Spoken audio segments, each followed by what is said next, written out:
नमस्कार, कारनामे न्यूजमध्ये आपले स्वागत करते मी साक्षी। आजचा आपला विषय आहे जी नीटचा पेपर फुटला आहे त्यावर लोकांचं मत काय आहे हे आपण जाणून घेणार आहोत। नमस्कार, तुमचं नाव? साक्षी। अच्छा, जे आता सध्या नीटचा पेपर फुटला आहे तर यावर तुम्ही काय सांगाल? विद्यार्थ्यांचे जे नुकसान होत आहे त्यावर? यामुळे खूप विद्यार्थ्यांचं नुकसान होत आहे आणि आधी पण फुटला होता, यावेळेस पण तेच झालंय, लीक झालंय मे बी। सो त्यामुळे ज्या मुलांनी अभ्यास केलाय, ज्या मुलांनी मेहनत घेतली आहे त्यांचं खूप प्रॉब्लेम होतोय ना त्यांना। सो मे बी सरकारने याच्यावर ॲक्शन घेतली पाहिजे। काय करायला पाहिजे सरकारने नेमकं तुम्ही जे पण काय म्हणतात ते तुमची सिक्युरिटी दाखवताय तिथे एक्झामच्या बाहेर, पण तुम्ही तुमच्या एक्झाम पेपरच्या याच्यावर नाही दाखवताय त्यावर मग ॲक्शन तर घ्यावीच लागेल ना।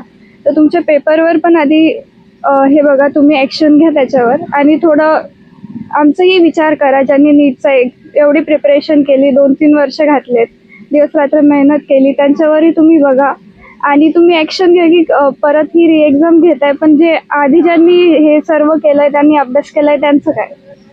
मग आता जी री एक्झाम घ्यायचं म्हणतायत 10 दिवसांनी, तर यावर तुमचं मत काय?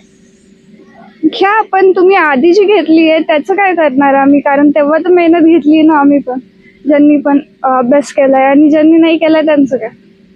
चालेल, धन्यवाद। थँक्यू। नमस्कार, तुमचं नाव? नमस्कार, मुकुंद मोहनराव खटाणे, वैजापूरचे आहे। अच्छा, जे सध्या आता नीटचा पेपर फुटलाय तर यावर तुमचं मत काय? म्हणजे प्रॉब्लेम्स होत आहेत विद्यार्थ्यांना, तर मग आता नेटचा पेपर फुटला ना, त्याच्यामुळे इतके मोठमोठे प्रॉब्लेम झाले। मागे एकदा असंच झालं, आमच्या एका चुलत भावाचा मुलगा आहे, त्याचा एवढा मोठा खर्च झालेला आहे, 3-3.5 लाख रुपये खर्च झाला।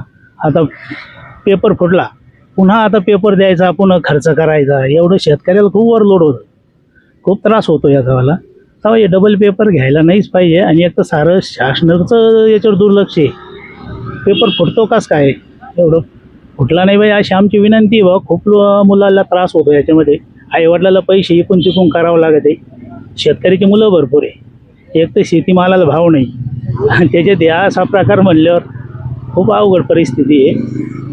त्याच्यामुळं असं आमचं मत आहे बाबा, शासनाने याच्यावर चांगलं लक्ष द्यावा, पुन्हा असं कधी होणार नाही याची काळजी घ्यावा, एवढं आमचं। आणि बरेच विद्यार्थ्यांनी दिवस रात्र अभ्यास केलाय नीटच्या इच्छेसाठी, तर त्यांचं खूप नुकसान आहे, तर यावर तुमचं मत काय?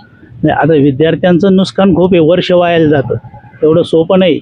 अभ्यास करायचा रात्रंदिवस, वर्ष वायाला जायचं, खर्च डबल करायचा, त्याच्यामध्ये असं आमचं मत आहे, याच्यात एक शासनानं चांगला काहीतरी धोरणात्मक निर्णय घेतला पाहिजे बा, असं आमचं मत आहे। आणि जे आता 10 दिवसांनी वापस एक्झाम घ्यायची म्हणताय, यावर तुमचं मत? आता 10 दिवसांनी पुन्हा विद्यार्थ्याला किती त्रास येतो, पुन्हा अभ्यास तेवढा 10 दिवसात कव्हर झाला पाहिजे। आता पेपर तर बदलूनच येणार ना, मग याच्यामध्ये एवढा अभ्यास झाला पाहिजे। आता 10 दिवसात काय होणार, म्हणजे विद्यार्थ्याचं नुकसानच आहे ना याच्यामध्ये। मग तुम्हाला काय वाटतं, तो पेपर घेतला पाहिजे की नाही? नाही घेतला पाहिजे तर आम्हाला असं वाटतं, कारण कसं जे झालं ते झालं, आता पण इथून पुढे तरी थोडं दुरुस्त करून घ्यायचं, पेपर फुटणार नाही याची काळजी घ्यायची, याच्यावर थांबून घेतलं पाहिजे बस। चालेल, धन्यवाद। तुमचं नाव? इमल धोंडीराम बसकरे। कोणत्या गावचे तुम्ही? आम्ही औरंगाबादचे। अच्छा, जो सध्या आता नीटचा पेपर फुटलाय त्यामुळे बऱ्याच विद्यार्थ्यांचे नुकसान झालंय, यावर तुम्ही काय सांगाल? जी गरिबाचे मुलं, शेतकऱ्यांची मुलं शिकताय, ती गरिबाची मुलं आहे, त्यांचं काय होणार आहे?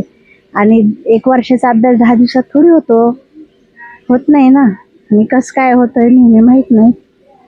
आणि हे जे 10 दिवसात पेपर घ्यायचं म्हणताय, तर यावर तुम्ही काय सांगाल? घ्यायला पाहिजे की नाही? घ्यायला पाहिजे पेपर, 10 दिवसात अभ्यास होतच नाही ना, तर घ्यायलाच नाही पाहिजे पेपर। मग यावर सरकारने काय केलं पाहिजे?